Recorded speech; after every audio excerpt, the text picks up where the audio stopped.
This is side to side hip shifting off a box. We're essentially just a low box, ideally something solid, so maybe even textbooks, versus a yoga block, which is a little bit more spongy. So essentially, I'm just thinking about shifting into this hip as I go from side to side on the box. So in this position, you want to think about the femur coming back in the socket. So I'm kind of sitting back into the hip. If your knee's out here, think about pointing it towards your big toe. If your knee's over here, think about pointing it towards more of your second toe. Your weight's in your mid foot, so we're not back here and we're not on our toes. We're in the middle and thinking about nose, over knee, over toe, and then I'm just shifting side to side.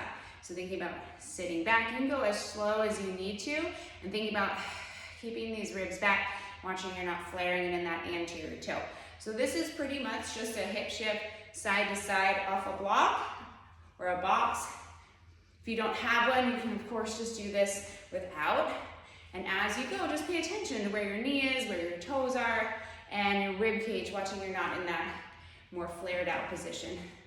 So just getting into that hip shift, thinking about opening up and sitting into that hip on the backside. So these are your alternating hip shifts off box.